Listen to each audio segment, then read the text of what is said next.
Good morning friends, स्वागत है आप सबका आपका अपना यूट्यूब चैनल अब पढ़ेगा इंडिया में। आज हम लोग इस वीडियो में देखेंगे जो हम लोगों ने बिहार सचिवालय सहायक परीक्षा के लिए जो हम लोगों ने मॉडल प्रैक्टिस सेट स्टार्ट कर रखा है ज्ञान बिंदु जीएस एकेडमी, जो ज्ञान धारा पब्लिकेशन की जो बुक है उस बुक से, उस क्रम में आज आगे बढ़ते हुए हम लोग देखेंगे मॉडल प्रैक्टिस सेट नंबर 3। इससे पहले के 2 प्रैक्टिस सेट पूरे डिस्क्रिप्शन के साथ ऑलरेडी अपलोडेड है। अगर आप नहीं देखे हैं तो जाकर प्लेलिस्ट से देख सकते हैं। इसका अगर आप लोगों को पीडीएफ चाहिए तो पीडीएफ के लिए वीडियो के दिए गए डिस्क्रिप्शन लिंक से जाकर टेलीग्राम ग्रुप ज्वाइन कर सकते हैं, या फिर टेलीग्राम में जाकर सर्च कर सकते हैं अब पढ़ेगा इंडिया। वहाँ जो ग्रुप आएगा उसको ज्वाइन कर लीजिए, वहाँ इसका पीडीएफ जो है वो प्रोवाइड करवा दिया गया है। तो चलिए बढ़ते अपने क्वेश्चंस की तरफ। आज का जो हमारा पहला क्वेश्चन है वो यह कह रहा है कि भारत के राष्ट्रपति को उनके कार्यकाल की समाप्ति से पूर्ण महाभियोग करने के लिए किसकी अनुशंसा जो है वो अनिवार्य है। एक चीज़ याद रखिएगा कि संविधान के अनुच्छेद 61 के तहत संसद के किसी भी सदन में राष्ट्रपति पर महाभियोग जो है वो लाया जा सकता है, और फिर लेकिन इसके लिए आवश्यक यह है कि राष्ट्रपति को 14 दिन पहले इसकी लिखित सूचना दी जाती है, जिस पर कि जिस सदन में भी लाया जाएगा उस सदन के 1/4 सदस्यों का हस्ताक्षर होना चाहिए। फिर महाभियोग जो है वो एक सदन में 2/3 बहुमत से पारित होगा, फिर दूसरे सदन में भेजा जाएगा। अगर दूसरा सदन भी है जो है वो उसको 2/3 बहुमत से उस प्रस्ताव को अगर पारित कर देता है तो राष्ट्रपति को अपने पद से त्यागपत्र जो है वो देना होगा। भारत में महाभियोग का जो प्रावधान है वो कहाँ से लिया गया है? यूएसए से लिया गया है, और संविधान के अनुच्छेद किसके द्वारा? अनुच्छेद 61 के द्वारा। तो इस क्वेश्चन का जो सही आंसर होगा वो होगा कि संसद के दोनों सदनों की अनुशंसा पर, यानी ऑप्शन नंबर डी। नेक्स्ट है कि स्वराज मेरा जन्मसिद्ध अधिकार है और मैं इसे लेकर रहूँगा, यह नारा किसने दिया था? तो स्वराज मेरा जन्मसिद्ध अधिकार है और मैं इसे लेकर रहूँगा, यह नारा जो है वो बाल गंगाधर तिलक के द्वारा दिया गया था। तो इस क्वेश्चन का सही आंसर होगा वो होगा ऑप्शन नंबर सी, बाल गंगाधर तिलक के द्वारा। बाल गंगाधर तिलक की अगर हम लोग बात करते हैं तो अप्रैल 1916 में इन्होंने सर्वप्रथम होम रूल लीग की सोसाइटी जो थी, home rule league society of India, उसकी स्थापना बाल गंगाधर तिलक के द्वारा ही किया गया था। बाल गंगाधर तिलक जो थे उन्होंने एक चीज़ और कहा था कि यदि अस्पृश्यता को भगवान जो है वो मानते हैं तो मैं भगवान को नहीं मानता हूँ। एक क्वेश्चन बाल गंगाधर तिलक से पूछा जाता है कि वैलेंटाइन सिरोल जो था वो बाल गंगाधर तिलक को क्या कहा था? तो भारतीय असंतोष का जनक कहा था। ये सब तो कुछ बातें हो गई बाल गंगाधर तिलक की। अगर हम और बात करते हैं ऑप्शंस की, तो महात्मा गांधी ने दिया था नारा हे राम, साथ ही साथ करो या मरो का नारा जो है वो महात्मा गांधी ने दिया था। सुभाष चंद्र बोस की बात करते हैं तो सुभाष चंद्र बोस ने कहा था तुम मुझे खून दो मैं तुम्हें आज़ादी दूंगा। नेक्स्ट है कि क्षेत्रफल की दृष्टि से भारत का सबसे बड़ा राज्य कौन सा है? तो क्षेत्रफल की दृष्टि से अगर हम लोग बात करते हैं तो पहले नंबर पे है राजस्थान, दूसरे नंबर पे मध्य प्रदेश और तीसरे नंबर पे महाराष्ट्र। तो इस क्वेश्चन का जो सही आंसर होगा वो होगा ऑप्शन नंबर सी, राजस्थान जो है वो क्षेत्रफल की दृष्टि से भारत का सबसे बड़ा राज्य है। अगर आपसे पूछ दे कि भारत का सबसे बड़ा केंद्र शासित प्रदेश कौन है, तब आपका आंसर होगा जम्मू कश्मीर। अगर पूछ दे भारत का सबसे छोटा राज्य कौन है, तब आपका आंसर होगा गोवा। अगर पूछ दे जनसंख्या की दृष्टि से सबसे बड़ा राज्य कौन है, तो पहले नंबर पर उत्तर प्रदेश, दूसरे पे महाराष्ट्र और तीसरे पर बिहार। नेक्स्ट है कि निम्नलिखित में से कौन सा क्षेत्र जो है वो उष्णकटिबंधीय सदाबहार वन से ढका हुआ है? तो कौन सा क्षेत्र है? पश्चिमी घाट वाला जो क्षेत्र है वो उष्णकटिबंधीय सदाबहार वन से ढका हुआ है। तो इस क्वेश्चन का सही आंसर है वो है ऑप्शन नंबर डी, पश्चिमी घाट। याद रखिएगा उष्णकटिबंधीय सदाबहार वन वहाँ पाया जाता है जहाँ 200 सेंटीमीटर से अधिक वर्षा जो है वो होती है।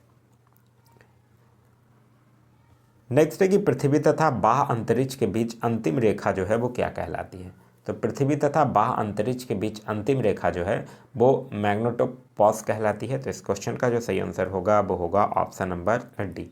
अच्छा, एक है मेसोपॉज। मेसोपॉज किसको कहा जाता है? तो जो मध्य मंडल की ऊपरी सीमा होती है उसको मेसोपॉज कहा जाता है, ये ध्यान रखिएगा। वहीं अगर हम लोग बात करते हैं पृथ्वी की, तो पृथ्वी आप लोगों को पता ही होगा कि पृथ्वी जो है वो आकार में 5वां सबसे बड़ा ग्रह है, और पृथ्वी का अक्ष जो है वो उसके कक्षा तल पर बने लंब से 23.5 डिग्री जो है वो झुका हुआ है, और जल की उपस्थिति के कारण पृथ्वी को नीला ग्रह भी जो है वो कहा जाता है। नेक्स्ट है कि किस काल में भारत में मजदूर आंदोलन पर कम्युनिस्ट विचारधारा का प्रभाव पड़ा था। तो यह किस काल में पड़ा था? 1924 से 34 वाले काल में। तो इस क्वेश्चन का सही आंसर होगा वो होगा ऑप्शन नंबर बी, 1924 से 34 वाले काल में।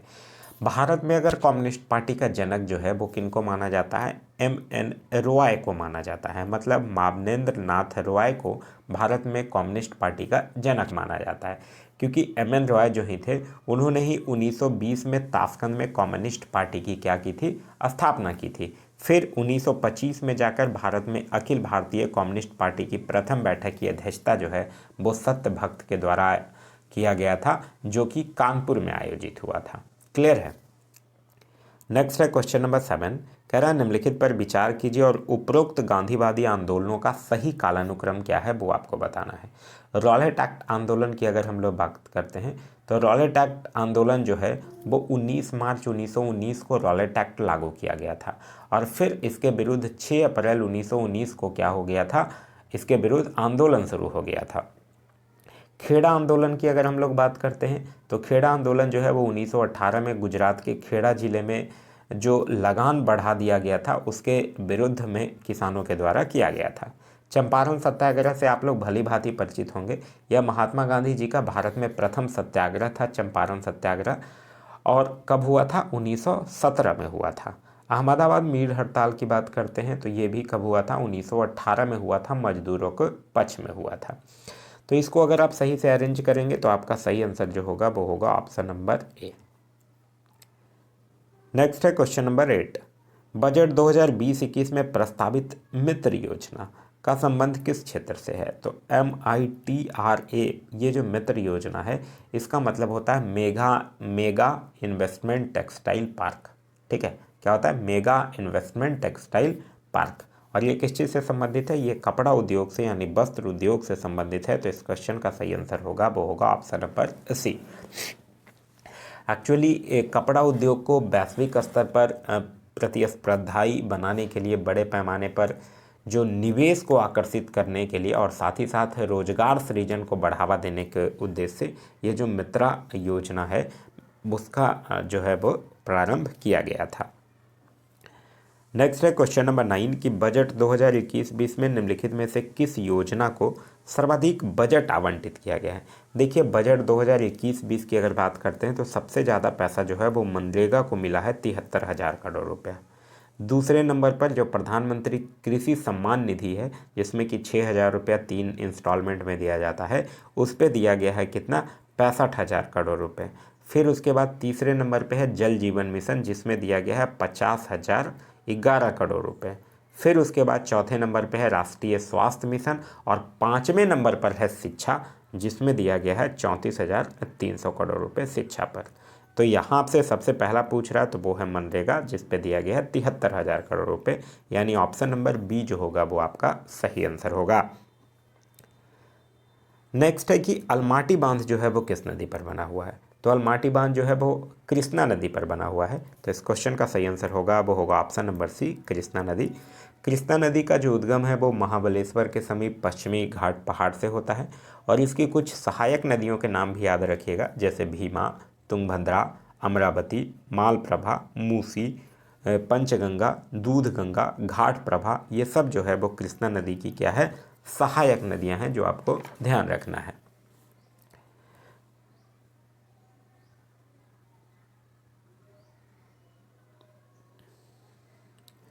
नेक्स्ट है कि जम्मू और कन्याकुमारी को जोड़ने वाला सबसे लंबा राष्ट्रीय राजमार्ग कौन है? तो सबसे राष्ट्रीय लंबा जो राजमार्ग है वो है NH44। तो इस क्वेश्चन का सही आंसर होगा वो होगा ऑप्शन नंबर ए, NH44, जिसकी कुल लंबाई जो है वो 3,745 किलोमीटर है। और एक चीज़ ध्यान रखिएगा, भारत की जो सड़क प्रणाली है वो विश्व की तीसरी सबसे विशालतम प्रणालियों में से एक है। एक क्वेश्चन सड़क से पूछा गया था एक बार, पिछले बार जब BPSC का एग्जाम हुआ था तो उसमें पूछा गया था कि स्वर्णिम चतुर्भुज योजना क्या है, इसका संबंध किससे है?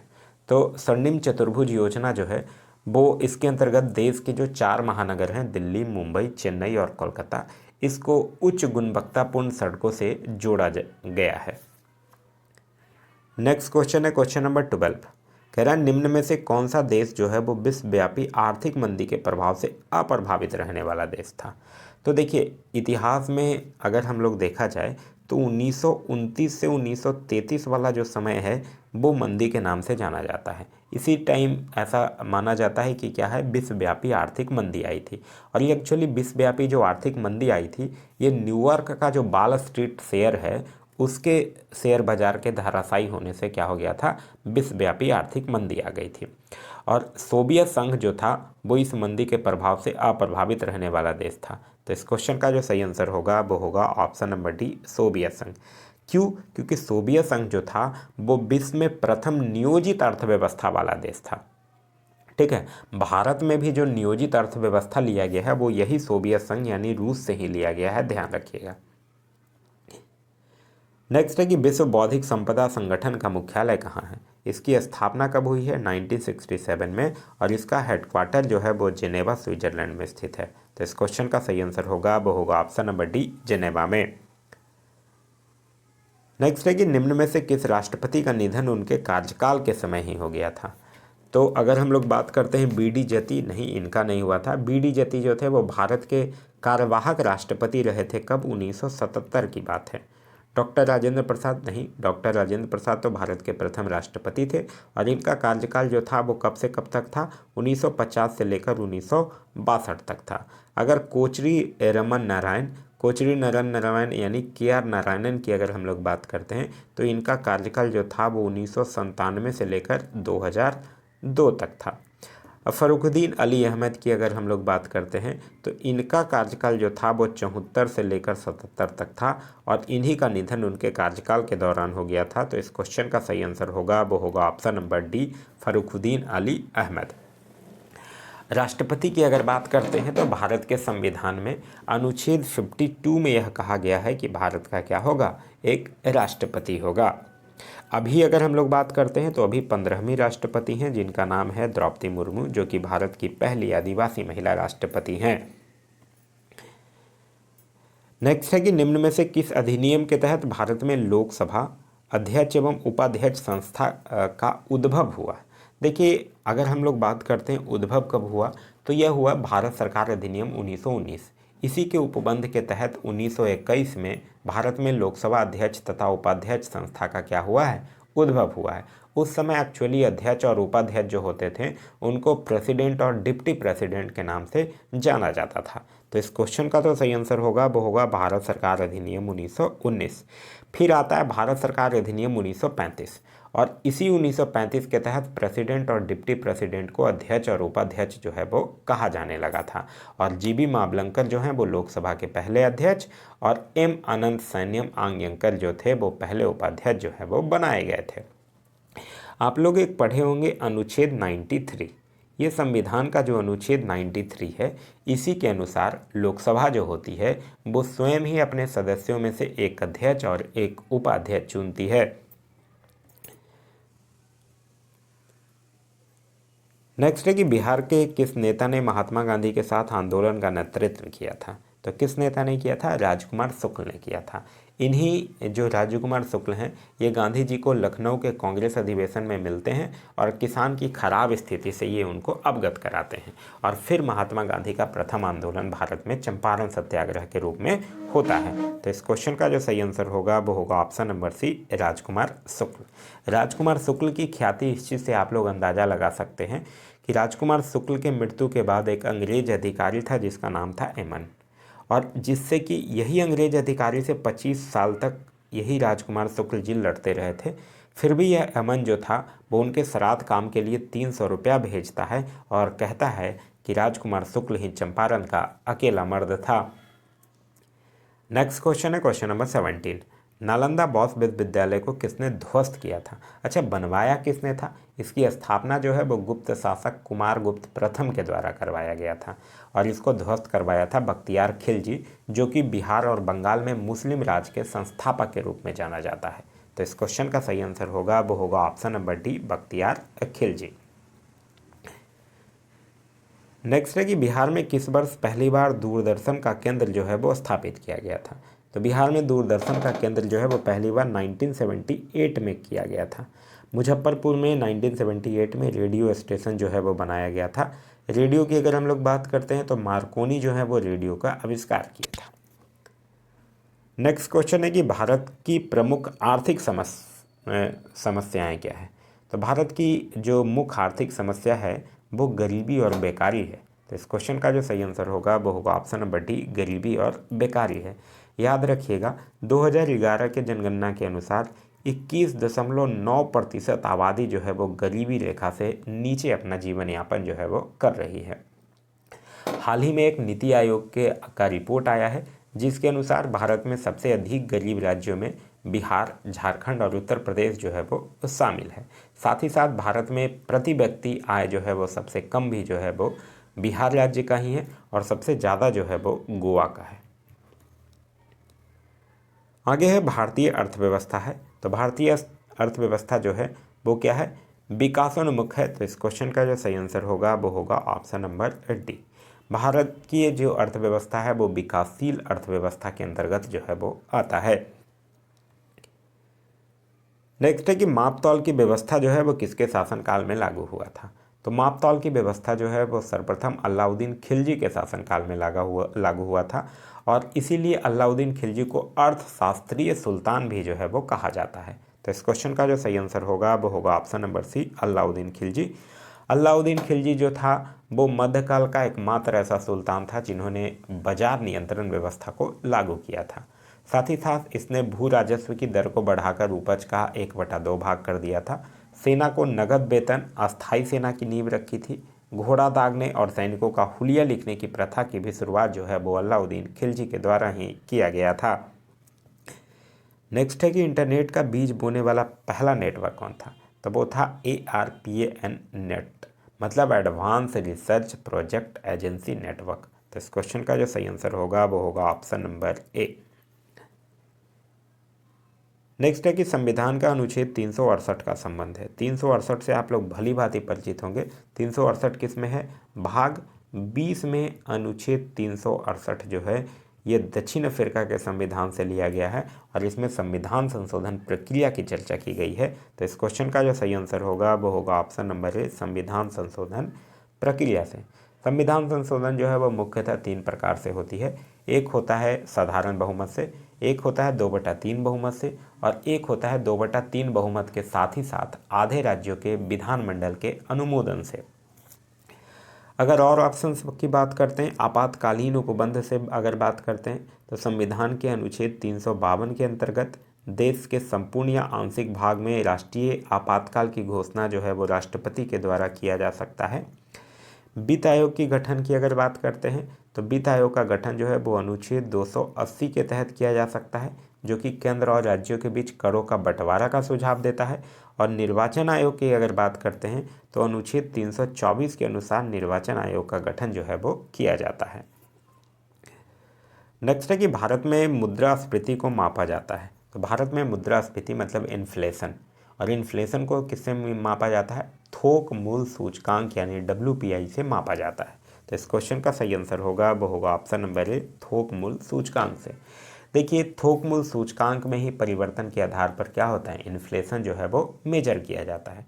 इन्फ्लेशन यानी मुद्रास्फीति की अगर हम लोग बात करते हैं तो मुद्रास्फीति एक ऐसी स्थिति है जिसमें कीमत स्तर में वृद्धि होती है तथा मुद्रा का मूल्य जो है वो गिरता जाता है। नेक्स्ट है कि निम्नलिखित में से किसके द्वारा कृषि उड़ान 2.0 योजना लॉन्च किया गया। तो कृषि उड़ान 2.0 योजना जो है वो केंद्रीय नागरिक उड्डयन मंत्री जो ज्योति आदित्य राय सिंधिया हैं उनके द्वारा किया गया है। तो इस क्वेश्चन का जो सही आंसर होगा वो होगा ऑप्शन नंबर बी, नागरिक उड्डयन मंत्री के द्वारा। एक चीज़ याद रखिएगा, यह जो कृषि उड़ान 2.0 योजना है ये मतलब इसका उद्देश्य जो है वो कृषि उपज और हवाई परिवहन के बेहतर एकीकरण तथा अनुकूलन के माध्यम से मूल प्राप्ति में सुधार लाना तथा विभिन्न परिस्थितियों में कृषि मूल्य श्रृंखला में स्थिरता और लचीलापन लाने में योगदान देना है। आगे है संसार का सबसे बड़ा डेल्टा बनाती है। तो संसार का सबसे बड़ा डेल्टा जो है वो गंगा नदी बनाती है। तो इस क्वेश्चन का जो सही आंसर होगा वो होगा गंगा नदी। सुंदरबन का जो डेल्टा है वो विश्व का सबसे बड़ी डेल्टा है, ध्यान रखिएगा। नेक्स्ट है कि भारतीय संविधान नागरिकों को कितने प्रकार के मौलिक अधिकार प्रदान करता है। तो मौलिक अधिकार जो है वो मूल संविधान में था 7, लेकिन वर्तमान में 6 है, क्योंकि 44वां संविधान संशोधन के द्वारा संपत्ति को अधिकार को मौलिक अधिकार की सूची से हटाकर अनुच्छेद 300 क के तहत कानूनी अधिकार के रूप में रख दिया गया है। तो इस क्वेश्चन का जो सही आंसर होगा वो होगा ऑप्शन नंबर सी, 6। मौलिक अधिकार का उल्लेख जो है वो संविधान के भाग 3 में और अनुच्छेद 12 से 35 में। भाग 3 को क्या कहा जाता है? भाग 3 को मतलब नागरिकों का अधिकार पत्र या मैग्ना कार्टा भी कहा जाता है। और यह लिया कहाँ से गया है? यह लिया गया है यूएसए के संविधान से। नेक्स्ट है कि किस भारतीय जलप्रपात में राजा, रानी, रॉकेट और रोयर नामक 4 अलग अलग झरने हैं?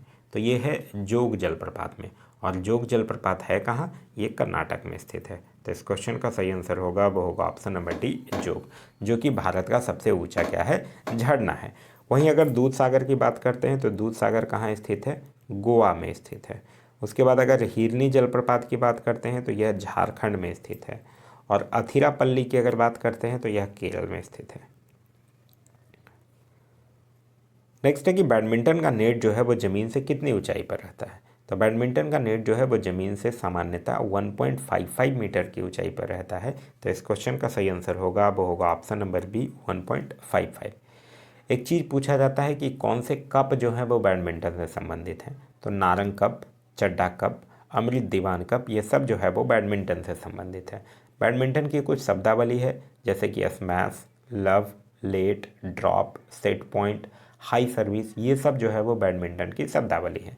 बैडमिंटन में जो रैकेट का वजन होता है वो जो होता है वो 85 से 140 ग्राम के बीच होता है। नेक्स्ट है कि अगस्त 2022 तक 11 नई आर्द्र भूमियों के जुड़ने से अपने देश में रामसार स्थलों की कुल संख्या कितनी हो गई है? तो देखिए, अगस्त 2022 में के अंतिम सप्ताह तक अगर हम लोग बात करते हैं तो 11 नई आर्द्र भूमि के जुड़ने के बाद देश में रामसार स्थलों की संख्या जो है वो 75 हो गई है। तो इस क्वेश्चन का सही आंसर होगा वो होगा ऑप्शन नंबर सी, 75। अच्छा, अगर आपसे पूछे कि वर्तमान में भारत में किस राज्य में रामसार साइटों की सर्वाधिक संख्या है, तो सर्वाधिक संख्या जो है वो किस में है? तमिलनाडु में है। कितना? 14। क्लियर है? अगर आपसे पूछे भारत का सबसे बड़ा आर्द्र भूमि स्थल कौन है, तो वो है सुंदरवन, पश्चिम बंगाल। अगर पूछे भारत का एकमात्र कृत्रिम आर्द्र भूमि स्थल कौन है, तो वो है हरीके बैराज। अगर पूछे विश्व आर्द्र भूमि दिवस कब मनाया जाता है, तो वो है 2 फरवरी। अगर पूछे कि आर्द्र भूमि संरक्षण हेतु प्रथम सम्मेलन कहाँ हुआ था, तो ईरान के रामसार शहर में हुआ था 1971 में। अगर पूछे भारत कब शामिल हुआ था, तो भारत रामसार कन्वेंशन में शामिल हुआ था 21 दिसंबर 1982 को। इससे बाहर क्वेश्चन नहीं पूछा जाएगा। नेक्स्ट है कि भारत के महान ज्योतिषाचार्य आर्यभट्ट के का बिहार के किस नगर से गहरा संबंध है? तो आर्यभट्ट का जन्म जो है वो कहाँ हुआ था? पाटलिपुत्र में हुआ था। तो इस क्वेश्चन का सही आंसर होगा वो होगा option number B, Pataliputra. Aryabhata के नाम पर ही 1975 में भारत सरकार जो है वो प्रथम कृत्रिम उपग्रह का नाम जो है वो आर्यभट्ट ही रखा था। ठीक है, आर्यभट्ट जो है वो दशमलव प्रणाली और शून्य के आविष्कार का श्रेय जो है वो आर्यभट्ट को ही दिया जाता है। नेक्स्ट है कि अंग्रेजी ईस्ट इंडिया कंपनी को भारत में व्यापार करने का चार्टर जो है वो किसने प्रदान किया था? तो आप लोग पढ़े होंगे कि 31 दिसंबर 1600 को एलिजाबेथ प्रथम ने 15 वर्षों के लिए पूर्वी देशों के साथ व्यापार करने का एक अधिकार प्रदान किया था। तो ये इसका आंसर क्या होगा? महारानी एलिजाबेथ प्रथम, यानी option number B. East India company की अगर बात करते हैं तो इसके कितने 217 साझेदार थे, और ईस्ट इंडिया कंपनी का प्रथम गवर्नर जो था वो स्मिथ था।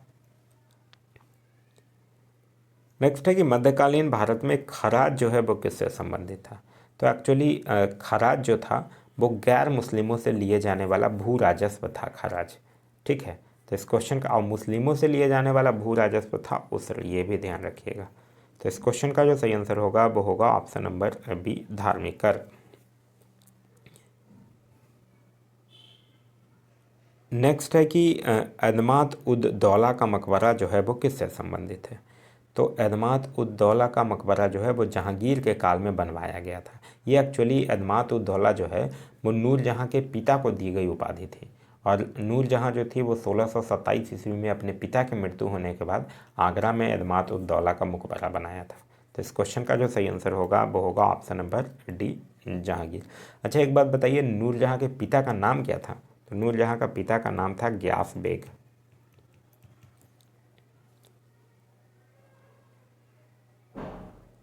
नेक्स्ट है कि राष्ट्रीय श्रम आयोग के अनुसार कृषि श्रमिक कितने प्रकार के होते हैं? तो राष्ट्रीय श्रम आयोग की अगर बात करते हैं तो कृषि श्रमिक जो हैं वो 2 प्रकार के होते हैं। तो इस क्वेश्चन का सही आंसर होगा वो होगा ऑप्शन नंबर 1, 2 प्रकार के। नेक्स्ट है कि संविधान के किस अनुच्छेद में राज्यों द्वारा प्राथमिक शिक्षा मातृभाषा में दिए जाने का प्रावधान है? तो यह किस में है? अनुच्छेद 350 के ए में। तो इस क्वेश्चन का सही आंसर होगा वो होगा ऑप्शन नंबर सी, 350 के ए में। 351 भी इम्पॉर्टेंट है, ध्यान रखिएगा।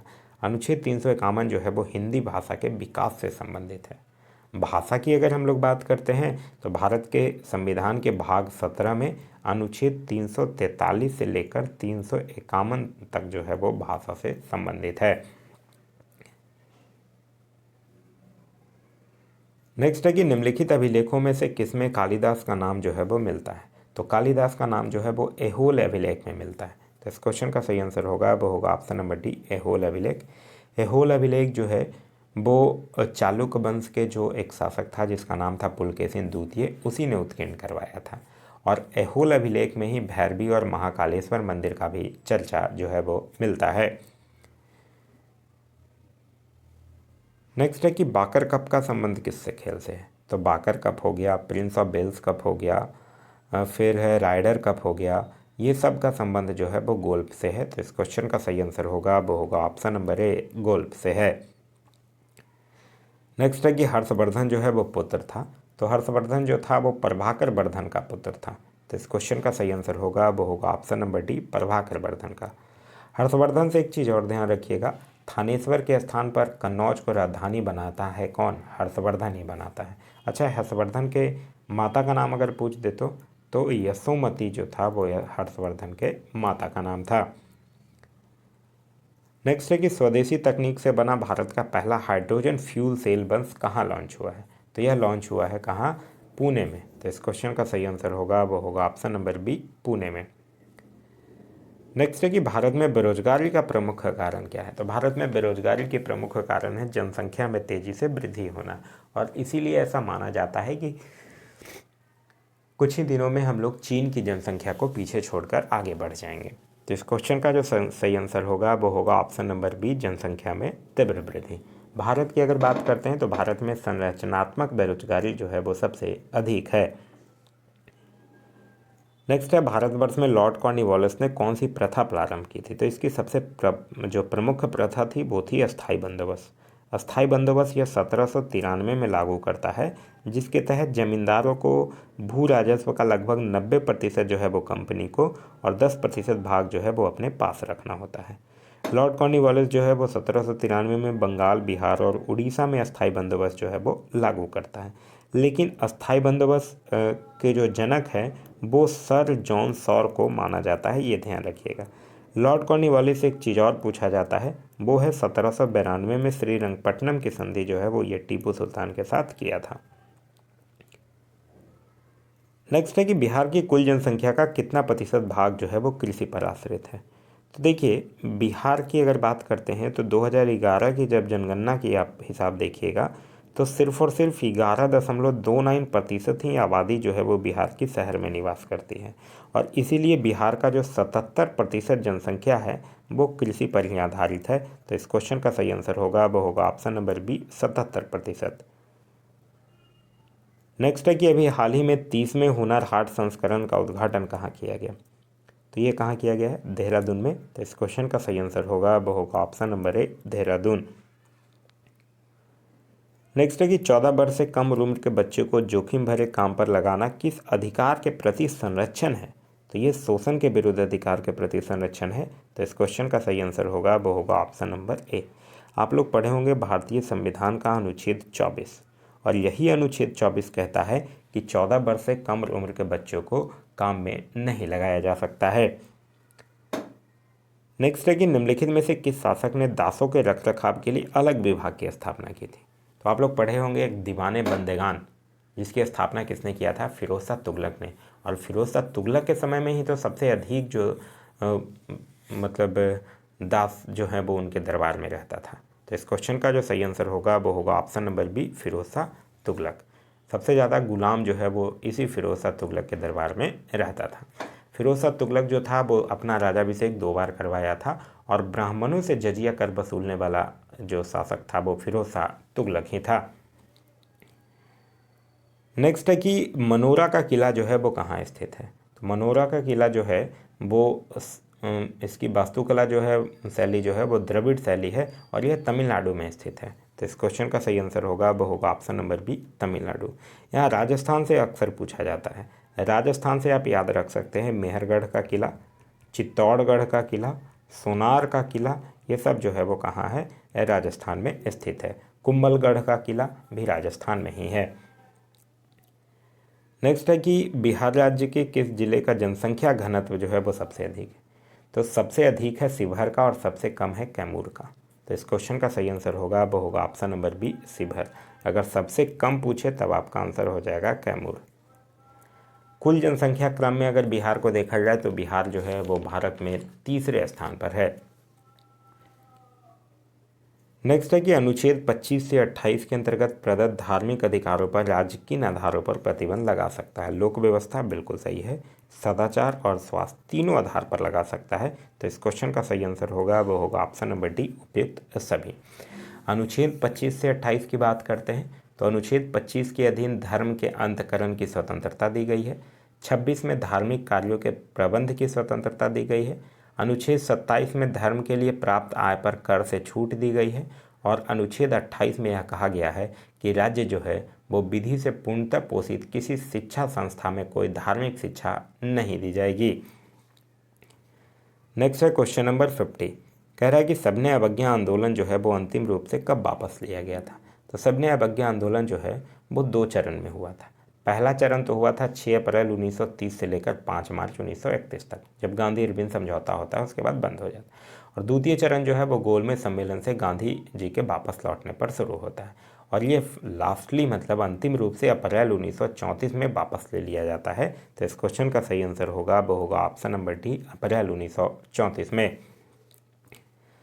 नेक्स्ट है कि ट्राइग्लिसराइड क्या है? तो ट्राइग्लिसराइड क्या है? बसा है। तो इस क्वेश्चन का सही आंसर होगा वो होगा ऑप्शन नंबर सी, बसा है। बसा जो होता है वो ग्लिसरॉल और बसीय अम्ल का एक एस्टर होता है और शरीर में इसका संश्लेषण जो है वो माइटोकॉन्ड्रिया में होता है। 1 ग्राम बसा की अगर हम लोग बात करते हैं तो 1 ग्राम बसा से 9.3 किलो कैलोरी ऊर्जा जो है वो उत्पन्न होती है। नेक्स्ट है कि निम्नलिखित में से कौन जो है वो मानव गुर्दे का सामान्य कार्य नहीं है? रक्त में जल की मात्रा का नियंत्रण, ये बिल्कुल है। रक्त में शर्करा की मात्रा का नियंत्रण, ये नहीं है। तो इस क्वेश्चन का सही आंसर होगा वो होगा ऑप्शन नंबर बी। नेक्स्ट कह रहा है कि यूरिया में उपस्थित होने वाला तत्व क्या है? तो यूरिया का फॉर्मूला क्या होता है? NH2CONH2, यही तो होता है। तो इसमें कौन कौन से तत्व हो जाएंगे? इनमें हो जाएगा कार्बन, हाइड्रोजन, नाइट्रोजन और ऑक्सीजन, यानी ऑप्शन नंबर डी जो होगा वो आपका सही आंसर होगा। यूरिया की बात करते हैं तो ध्यान रखिएगा, यूरिया का उत्पादन जो है वो द्रव अमोनिया तथा कार्बन डाइऑक्साइड की क्रिया के द्वारा होता है। यूरिया जो है वो प्रथम कार्बनिक यौगिक है जिसको कि प्रयोगशाला में संश्लेषण किया गया था। नेक्स्ट है कि ऑक्सीजन जो है वो अनुपस्थित होता है, तो कैरोसिन में ही ऑक्सीजन जो है वो उपस्थित होता है। तो इस क्वेश्चन का जो सही आंसर होगा वो होगा ऑप्शन नंबर 1, कैरोसिन में ऑक्सीजन जो है वो प्रेजेंट नहीं होता है। ऑक्सीजन की खोज जो है वो सर्वप्रथम एक सीले नामक वैज्ञानिक के द्वारा किया गया था। नेक्स्ट है कि विद्युत धारा जो है वो किस उपकरण से नापी जाती है? वोल्ट मीटर नहीं, वोल्ट मीटर जो है वो विभवांतर मापने में यूज किया जाता है। फोनोमीटर नहीं, फोनोमीटर जो है वो ध्वनि की तीव्रता मापने का तंत्र है। गैल्वेनोमीटर ये विद्युत धारा की उपस्थिति जांचने में इसका प्रयोग किया जाता है। एमीटर जो है वो विद्युत धारा मापने में किया जाता है। तो इस क्वेश्चन का सही आंसर होगा वो होगा option number B, ammeter. Next है कि दाब का मात्रक क्या है? तो दाब का मात्रक क्या होता है? दाब का मात्रक होता है पास्कल, और पास्कल को हम लोग क्या कहते हैं? न्यूटन पर मीटर स्क्वायर, यानी ऑप्शन नंबर डी जो होगा वो सही होगा, न्यूटन पर मीटर स्क्वायर। नेक्स्ट है कि रक्त कैंसर ल्यूकीमिया के रोकथाम में प्रयोग हो जाने वाला रेडियो समस्थानिक कौन है? तो ये आयोडीन 131 नहीं, आयोडीन 131 का यूज जो है वो थायराइड ग्रंथि के रूप में करते हैं। फास्फोरस 32 ये भी नहीं, फास्फोरस 32 जो है वो रक्त कैंसर के उपचार के लिए किया जाता है। सोडियम 24 ये जो है वो रक्त व्यतिक्रम के उपचार में किया जाता है। कोबाल्ट 60 इसका सही आंसर होगा, यानी ऑप्शन नंबर डी। आगे है कि वृद्धि हार्मोन का स्रावन जो है वो किसके द्वारा होता है?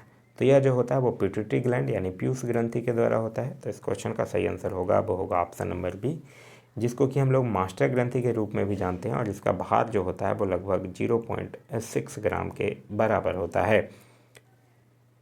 नेक्स्ट है कि 50 डिग्री सेल्सियस का मान फ़ारेनहाइट के स्केल में क्या है? तो आप लोग एक फार्मूला पढ़े होंगे, C/5 = F-32/9। यहाँ C की जगह 50 डिग्री सेल्सियस रख दीजिए, तो आपका आंसर जो आएगा वो 122 फ़ारेनहाइट आएगा, यानी इस क्वेश्चन का सही आंसर होगा वो होगा option number B, 122 degree Fahrenheit. Next है क्वेश्चन नंबर 60, कह रहा है कि निम्न में से कौन सा जो है वो यांत्रिक तरंग है?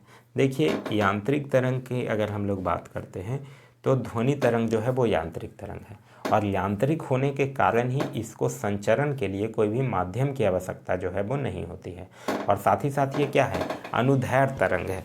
इसी के कारण जो यह जो है वो सभी माध्यम जैसे कि ठोस, द्रव और गैस, ये सब में क्या होता है, ये संचरण करता है। तो इस क्वेश्चन का जो सही आंसर होगा वो होगा ऑप्शन नंबर डी, ध्वनि तरंगे। नेक्स्ट है कि इनमें से कौन जो है वो विद्युत का सबसे बेहतर सुचालक है? तो विद्युत का सबसे बेहतर सुचालक की अगर बात करते हैं तो चांदी जो है वो विद्युत का सबसे बेहतर सुचालक है, क्योंकि चांदी में प्रतिरोध जो होता है वो न्यूनतम होता है, और इसी कारण यह जो है वो सर्वश्रेष्ठ विद्युत का सुचालक होता है। तो इस क्वेश्चन का जो सही आंसर होगा वो होगा ऑप्शन नंबर ए, चांदी। चांदी का जो एटॉमिक नंबर होता है वो होता है 47। नेक्स्ट है कि निम्न में से किस ताप पर ध्वनि का वेग जो है वो 0 डिग्री सेल्सियस पर अपने मान का दुगना हो जाएगा? तो ये हो जाएगा 819 डिग्री सेल्सियस पे। तो इस क्वेश्चन का सही आंसर है ऑप्शन नंबर सी। नेक्स्ट है कि एक घर में एक महीने के दौरान 150 यूनिट की ऊर्जा का प्रयोग किया जाता है, तो जूल में इस ऊर्जा की मात्रा क्या होगी? तो आप लोग पढ़े होंगे कि 1 kWh यानी किलोवाट आवर बराबर क्या होता है, 1 यूनिट होता है, और 1 किलोवाट आवर बराबर क्या होता है, 3.6 × 10⁻6 जूल होता है। तो यहाँ 150 यूनिट में पूछ रहा है, तो 3.6 × 10⁻6 में अगर आप 150 को मल्टीप्लाइड कर देंगे तो वही आपका आंसर आ जाएगा, जो कि ऑलमोस्ट आ जाना चाहिए 5.4 × 10⁸ जूल के बराबर, यानी ऑप्शन नंबर डी जो होगा वो आपका सही आंसर होगा। नेक्स्ट कह रहा है कि रामसे हंट सिंड्रोम जो है वो प्रभावित करता है, तो यह जो है वो तंत्रिका तंत्र को प्रभावित करता है। एक्चुअली देखिए, मानव शरीर में 12 जोड़ी कपाल तंत्रिकाएं होती हैं, और रामसे हंट सिंड्रोम जो है वो एक वायरस संक्रमण है जो कि चेहरे की गतिविधियों में शामिल जो 7वीं कपाल तंत्रिका है उसको प्रभावित करता है। तो इस क्वेश्चन का जो सही आंसर होगा वो होगा ऑप्शन नंबर ए, तंत्रिका तंत्र। नेक्स्ट है कि यूलोथ्रिक्स, अस्पाइरोगाइरा, कारा इत्यादि निम्नलिखित में से किसका उदाहरण है? तो ये सब जो है वो थैलोफाइटा का उदाहरण है। थैलोफाइटा जो होता है वो वनस्पति जगत का सबसे बड़ा समूह होता है, और इसकी संरचना जो है वो मूल और पत्तियों में विभाजित नहीं होती है, ध्यान रखिएगा। तो इस क्वेश्चन का जो सही आंसर होगा वो होगा option number D, Thallophyta. Next है कि बेंजीन में सिग्मा और पाई बंध की संख्या कितनी होती है? तो यह सिग्मा 12 और पाई 3। तो इस क्वेश्चन का सही आंसर होगा वो होगा ऑप्शन नंबर बी। बेंजीन की अगर बात करते हैं तो बेंजीन जो है वो एरोमेटिक हाइड्रोकार्बन की श्रेणी का प्रथम सदस्य होता है, और इसकी खोज जो है वो सर्वप्रथम माइकल फैराडे के द्वारा किया गया था। नेक्स्ट है कि निम्नलिखित में से कौन सा विकल्प नीचे दिए गए शब्दों का सार्थक क्रम दर्शाता है? देखिए, भोजन पाचन की शुरुआत जो होती है वो कहाँ से होती है, मुख गुहा से होती है, जहाँ पे कार्बोहाइड्रेट का पाचन जो है वो शुरू होता है। फिर आमाशय में प्रोटीन और वसा का पाचन की शुरुआत होती है। फिर लेकिन भोजन का पूर्ण पाचन जो होता है वो छोटी आंत में होती है, और बड़ी आंत की अगर बात करते हैं तो इसमें पाचन की कोई प्रक्रिया नहीं होती है, यहाँ केवल पचे हुए भोजन से पानी को अवशोषित किया जाता है। तो इस तरह से आप इसको अरेंज करेंगे तो आपका जो सही आंसर होगा वो होगा ऑप्शन नंबर डी। सबसे पहले आप रखेंगे मुख को, फिर रखेंगे ग्रास नली को, फिर रखेंगे आमाशय, फिर रखेंगे छोटी आंत, फिर बड़ी आंत और उसके बाद मलाशय। नेक्स्ट है कि लेप्टोस्पिरोसिस एक रोग है जो निम्नलिखित में से किसके कारण होता है? विषाणु के कारण नहीं, प्रोटोजोआ के कारण नहीं, कवक के कारण नहीं। यानी इस क्वेश्चन का सही आंसर होगा वो होगा ऑप्शन नंबर डी, इनमें से कोई नहीं। नेक्स्ट है कि मानव शरीर में रक्तचाप नियंत्रित होता है। तो मानव शरीर में रक्तचाप जो है वो अधिवृक्क ग्रंथि के द्वारा नियंत्रित होता है। तो इस क्वेश्चन का जो सही आंसर होगा वो होगा ऑप्शन नंबर सी, अधिवृक्क ग्रंथि। अधिवृक्क ग्रंथि की अगर बात करते हैं तो ये ग्रंथियां जो हैं वो दोनों किडनियों के ऊपरी सिरे पर स्थित होती है, जिनका रंग जो है वो पीला और आकार जो है वो पिरामिड की तरह होता है। नेक्स्ट क्वेश्चन है क्वेश्चन नंबर 70। कह रहा है निम्नलिखित में से कपास में होने वाला रोग कौन है? तो ब्लैक आर्म जो है वो कपास में होता है। तो इस क्वेश्चन का सही आंसर होगा वो होगा option number B, black arm. कपास की अगर हम लोग यहाँ पे बात करते हैं तो कपास जो है वो मालवेसी कुल का सदस्य है। भारत में कपास को सफ़ेद सोना भी कहा जाता है और कपास के लिए जो उपयुक्त मिट्टी मानी जाती है वो काली मिट्टी, जिसको कि इरेगुर मिट्टी के नाम से भी जाना जाता है। नेक्स्ट है कि एक अवतल दर्पण की फोकस दूरी 12 सेंटीमीटर है, तो उसकी वक्रता त्रिज्या क्या होगी? तो अवतल दर्पण है यानी -12 हो जाएगा और r बराबर क्या होता है? 2f होता है। तो 2 इंटू में -12 यानी कि -24 जो होगा वो आपका सही आंसर होगा, यानी ऑप्शन नंबर डी। नेक्स्ट है कि मनुष्य का हाथ जो है वो किस श्रेणी का उत्तोलक है? देखिए 3 श्रेणी के उत्तोलक होते हैं, प्रथम, द्वितीय और